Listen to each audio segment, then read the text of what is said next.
My name is Tommy Pickles. I was born in 1988, and honestly, I had a lot of problems growing up.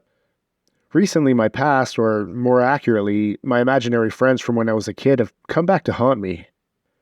My cousin Angelica is a few years older than me, and she was just committed to a psychiatric hospital in the spring of 2019. She claimed that she was seeing people that never existed. Well, technically never existed. One of the last things she said to me before she was admitted was that the twins, Phil and Lil, were following her everywhere she went.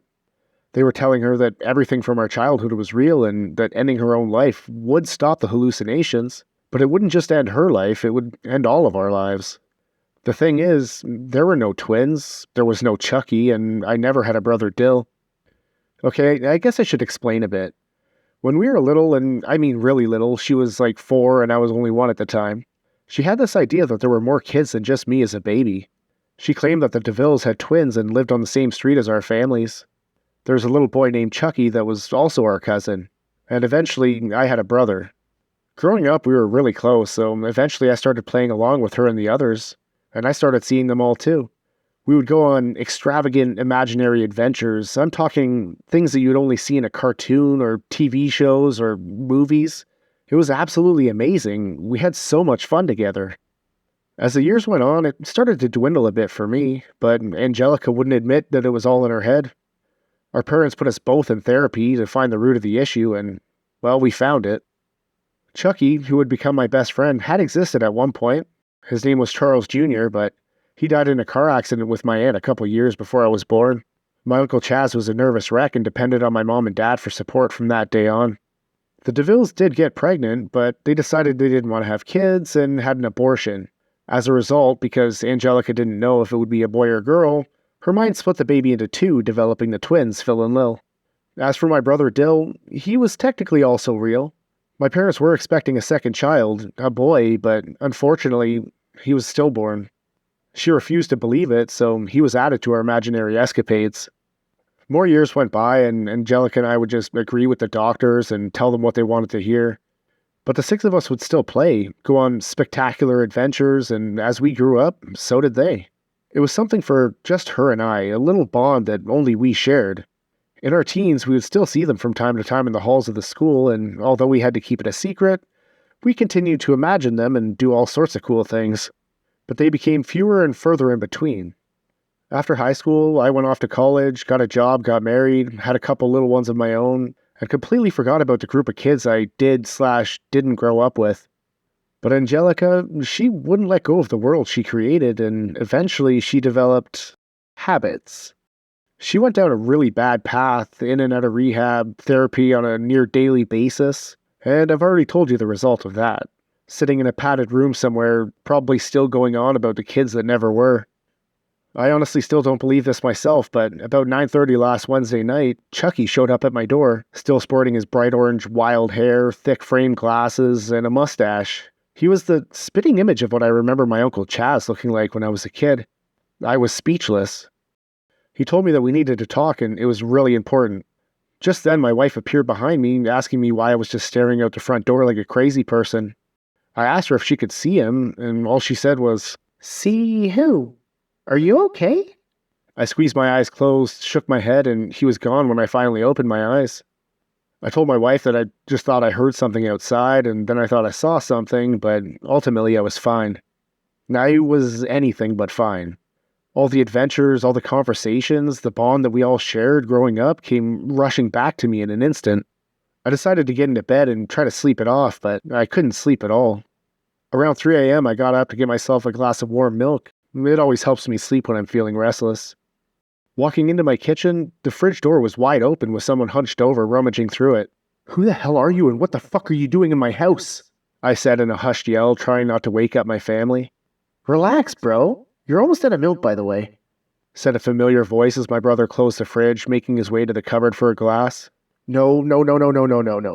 You're not real. You died during childbirth," I said, trying to shake off what I was seeing. "I'm as real as I've always been, Tommy. Do you have any clean cups? Damn, man. I know you're busy with work and have kids, but do your dishes, shit." I was in complete disbelief, but responded, I do the dishes. They're in the dishwasher." "Oh, right. You make enough money to afford a dishwasher." Dill said jokingly. I honestly thought I was dreaming, so I pinched myself hard, and when that didn't work, I reached for the knife block for a weapon. What, you're actually gonna kill your brother for drinking the last of your milk? Come on, man, that's not cool. He said, filling up his cup halfway before shaking the empty carton and setting it down on the counter. What the actual fuck is going on right now, Dill? How are you here? What do you want? I was scared out of my mind. I knew I was having a mental breakdown. I had to be. Yeah, Chuck told me to expect this. He should be here any minute. Phil and Lil are dealing with Angelica. We have one last adventure to go on before this all ends. Before what ends? What are you talking about? Oh my god, I've lost my mind, haven't I? Well, in a way, you lost your mind when you were still in diapers. And before this ends, all of this, all the adventures, all the fun. We had lots of fun as kids, didn't we? Just then, a knock at the door startled me, and I dropped the knife that I was still holding. Dill watched it hit the floor, and with a chuckle, he said, Ah, there's Chuck now. I'll get the door. Just sit down and try to relax, bro. We'll explain everything. I sat down at the kitchen table in absolute shock as Dill let Chucky in. Chuck walked into my kitchen with a smile on his face and said, Hey, Toby. Sorry about earlier. I didn't mean to freak you out. No, it's all good, man. It's nice to see you. Both of you. Can you guys please tell me what the hell is happening right now? Chucky sat down beside me and let out a sigh. It's Angelica. She's gonna end her life soon, and we have to make sure that doesn't happen. We have to get her out. How could you possibly know that? I asked. And even if you're right, she's in a mental hospital under constant supervision. I doubt we would even be able to get in to see her, let alone get her out. That's where we need you. You can get us in, and you're the only one who can convince her that we are real. We do exist. Dill started. He's right. You're the last one of us she still believes in. That's why we're here. Chuck added. What? Still believes in? What are you saying? This doesn't make any sense. I know what happened. I know none of you are real. Chucky, you died when you were 2. And Dill, you never breathed fresh air. And the twins? They were barely an embryo. This isn't happening right now. I'm dreaming or I'm just as fucking crazy as Angelica. I didn't even realize I was yelling when my wife called down, Babe? Who are you talking to? My head snapped towards the sound of her voice as I heard her footsteps softly coming down the stairs. Oh shit, you two have to hide, quickly, I whispered, frantically turning back to my brother and best friend who didn't only hide but had completely disappeared. My wife rounded the corner and our eyes met. No one. I couldn't sleep, so I came down to get some more milk. I looked directly at the now empty glass of milk that Dill had poured. I guess I was just thinking out loud, sorry. I didn't mean to wake you up. I tried my best to explain. Okay, are you sure you're feeling all right? Maybe you should take tomorrow off and get some rest, she said with a worried smile on her face. Yeah, I think you're right. You know, I've been thinking a lot about Angelica tonight, and I might drive up to see her this weekend if that's cool, I said, picking up the glass of milk and setting it down in the sink, my eyes darting all over the kitchen, hoping I wouldn't see Chuck or Dill quietly hiding around a corner somewhere. Yeah, of course. She's your family too. I can handle the kids. Is she okay? My wife asked sympathetically. I'm not sure. I just have a bad feeling. That's why I feel like I need to go see her, you know? I replied. You can head up. I'll be right behind you, okay? Okay, babe. Just don't be too long. You clearly need some sleep, she said as I watched her head back upstairs. I turned around and saw that I was completely alone. I knew what I saw, but was it a dream? I sat back down and buried my face into my arms folded on the table, and I heard Dill whisper, Meet us tomorrow. We'll be at the park we used to play at when we were kids. We'll go over the plan there. My head shot up, but I was still alone in my dimly lit kitchen. What? Wait, what time? You gotta give me more info than that. I waited for a reply, but got nothing. After a few minutes of silence, I made my way upstairs and curled up next to my wife. In what felt like a blink, it was the next day. Sunlight poured into our bedroom window, and I could hear the faint sounds of my kids laughing at whatever they were watching in the living room. I groggily made my way to the washroom to take a shower, texting my boss along the way to let him know that I'd be taking the rest of the week off. During my shower, I recanted the events that took place the night before, still in disbelief, and tried to convince myself that it was all just a dream. But I knew that I needed to go see Angelica regardless. Downstairs, I lay on the couch surrounded by my loved ones. I remembered the last thing Dill whispered to me, to meet them in the park. I had moved a couple towns over, so the drive would take about an hour. I let my wife know that I had a few things to get done that day and headed out. I was sure I would get there and feel absolutely stupid for having made the drive for nothing, but I went anyway. When I got there, I just sat in my car, just watching the park. It was just afternoon on a Thursday, and the park was basically empty, save for a couple pushing their baby on the swing. The park had changed completely in the last 30 years, but I could still see how it used to look, deep in my mind. Oh my god, I'm such an idiot.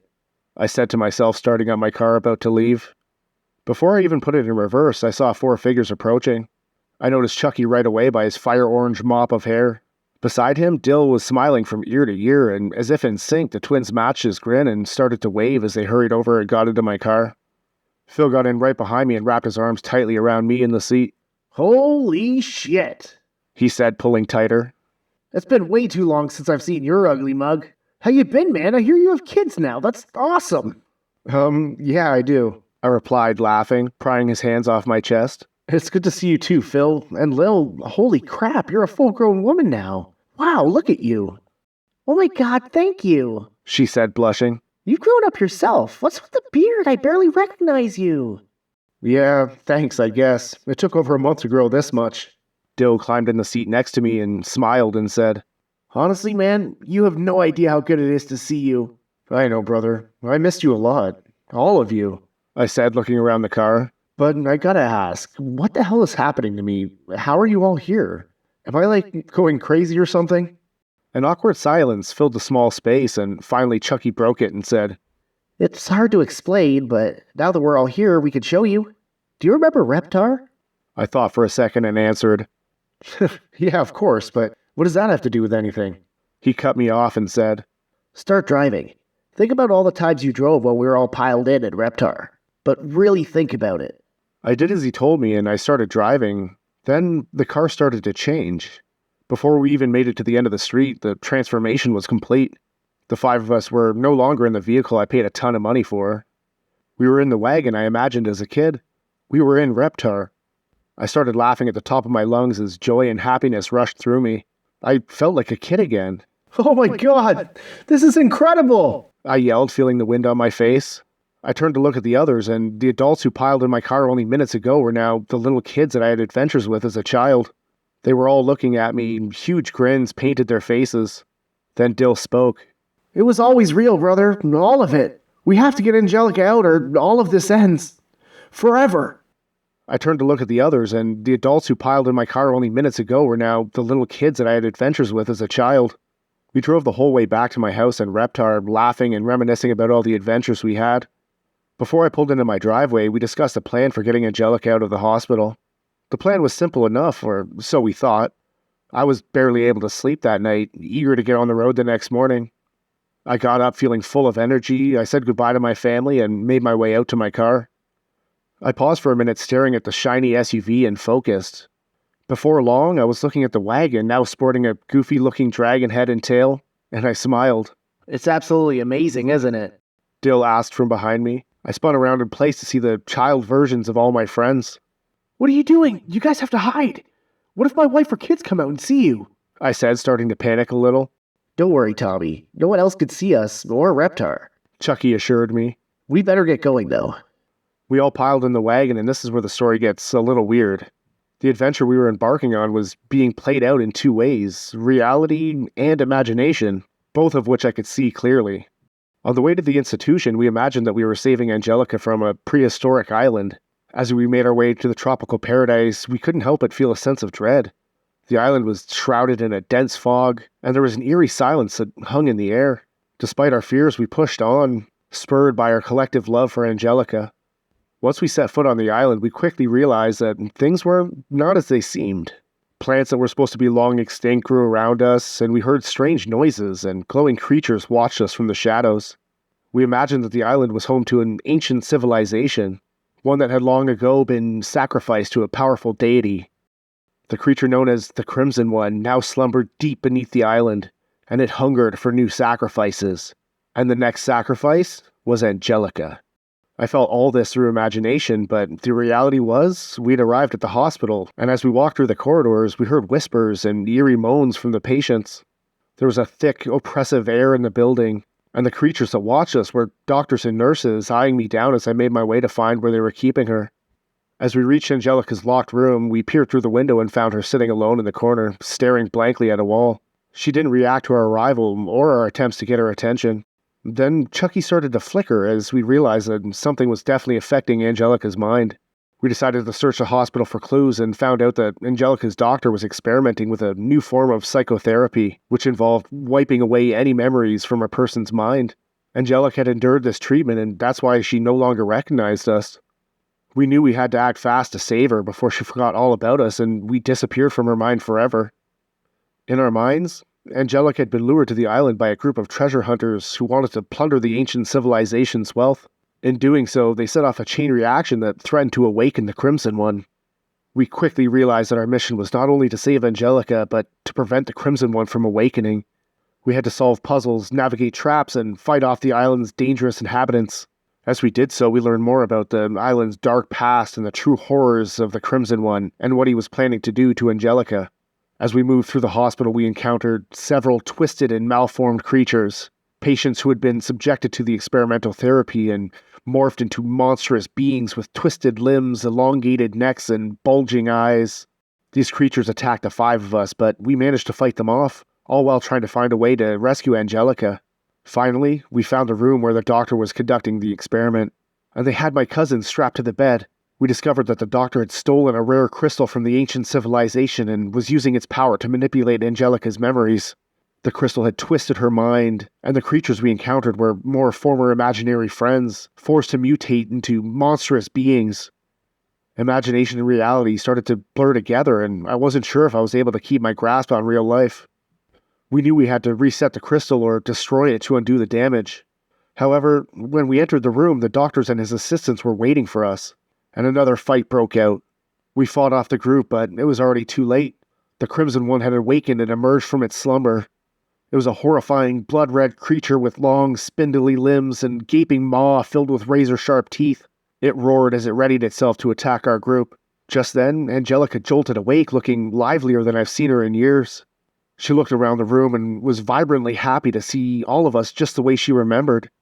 Now, recovered from her stupor, she leapt from the bed with an unimaginable strength. She flung the doctor/Crimson One across the room. The crystal they had been using for their evil experiments fell and shattered.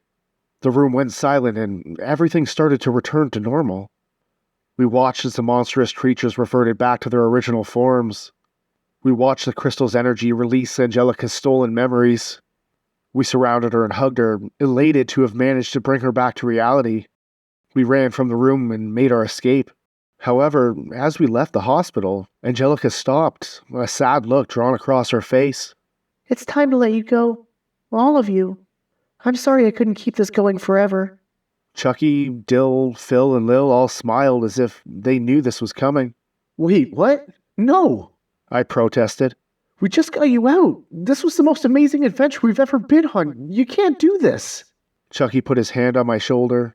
Tommy, it's okay. We all knew this was our last one, he said, gesturing to the rest of the group. Angelica needs this if she's going to have any sort of normalcy in life. So this is just it then?